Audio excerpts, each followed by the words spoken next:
She's got this. Not okay. Not okay at all.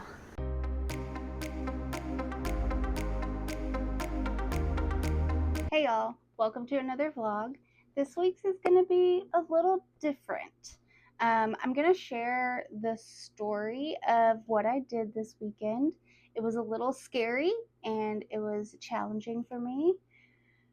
And I attempted to run a half marathon in 90-degree weather in June in Arkansas. I'm going to just kind of let that sit for a minute. Here's the story. I tried to run a half marathon this weekend with no training. It wasn't a race. There's no finish line, no medal, just me, my podcast co-host Graham, and 13.1 miles on a trail in the heat. On paper, it's a run. In reality, I think it turned into something a little bit bigger. This was supposed to be for the podcast. I co-host a running podcast with Graham.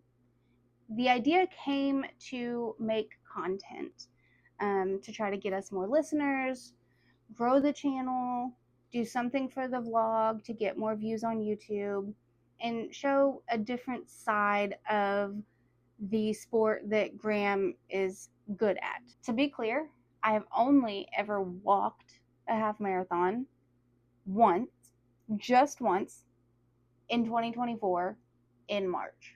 He thought it would be entertaining to watch me try a half marathon with no prep. Not just because it's good content, though it is, but because part of me wanted to see if I could do it, wanted to prove something to myself, something to him.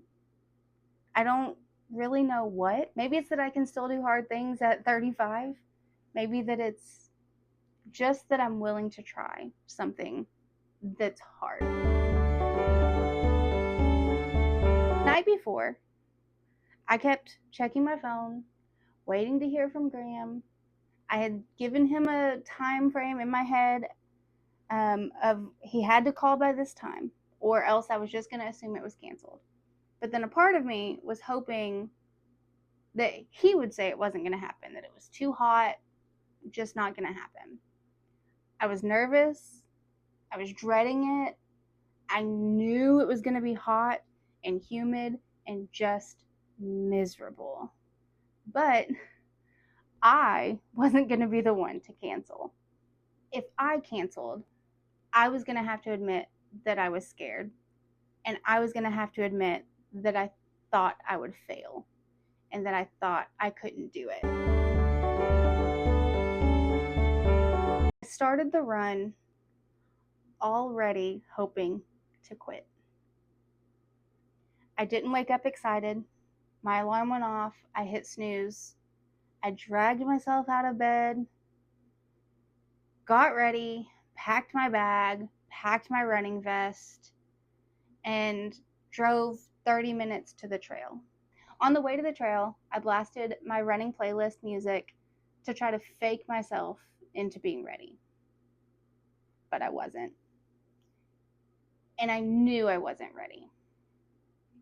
I knew it was going to be hard. I know I've said that. But I knew it was going to be hard.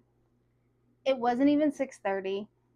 We hadn't even gotten a half mile in, and I was already drenched in sweat.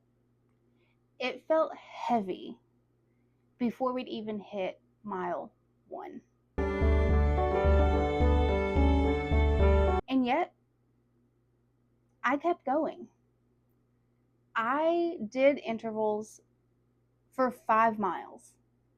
And that might not sound like much, but for me, with no training, that felt big. I got off, but I did it for 5 miles. And then after mile 7, I even started jogging again a little bit. And there was a quiet kind of pride in that. It was just after mile 5, and everything changed. I got dizzy. I got nauseous. I thought I was going to throw up. My heart rate was super high. I was shaky. And that was when I knew I wasn't going to finish. I was not making it to 13.1 miles. Not because I didn't want to, but because I knew I couldn't make my body keep going. And that's a hard thing to admit. Everything kind of fell apart after the Big Dam Bridge. It took more out of me than I expected it would. I made it through those first 5 miles. Seeing the Big Dam Bridge again, I don't know if it was a mental block, knowing that we were going to be in the sun for miles, or if it was my body saying, it can't do this anymore. I don't know, but I went from being okay to this is not happening. I cannot keep running. I cannot keep going. But Graham and I made a plan. I was going to keep walking. We were going to walk until mile 7. If I was okay by mile 7, we would try intervals again. At about 7.25, I tried jogging again. 30-second intervals with a 1.5-minute walk. 30-second interval, 1.5-minute walk. I did that maybe twice and then stopped again. Having someone next to me mattered. Graham was there the whole time. He cheered me on. He joked with me. He told me when my intervals were off. And sometimes we just walked in silence. There's something grounding about walking next to someone who isn't asking you to be anything more than what you are in that moment. Just try your best, keep moving forward. That's what he kept saying.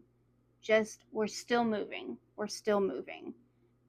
And that's what mattered, that he was supporting me without questioning me. And that's what I needed in that moment. Originally, we were going to do one big loop, 6.5 out, 6.5 back. But Graham suggested 2 loops so we could stop at the car to refill water. That was a mistake. Because when I saw the car, I knew I was done. I was sore. I was cooked. There was no shade anywhere.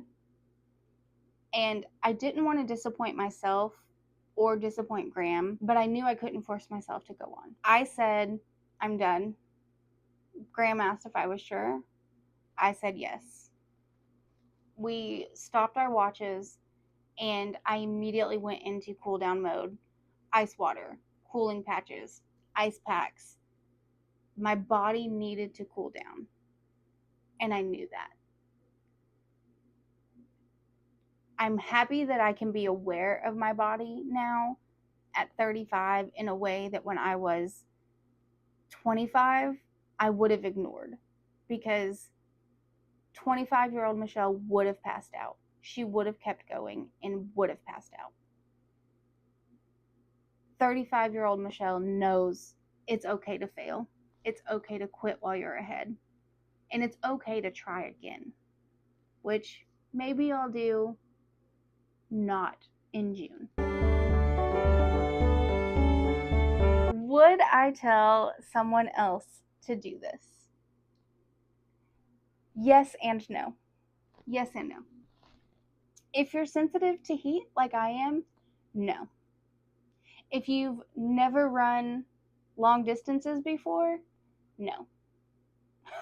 If you're in a season where you need to prove something to yourself, even if it's just that you can show up for 1 mile, even just to try, then yes, I would recommend challenging yourself to run a half marathon with no training. Just maybe bring some water, bring some ice packs, electrolytes, and know when to stop. This was about more than running or trying to complete a half marathon in June on the hottest day of the year so far. It was about seeing what I had in the tank, not physically, but emotionally. It was about how far I've come in trusting myself and knowing when I've had enough.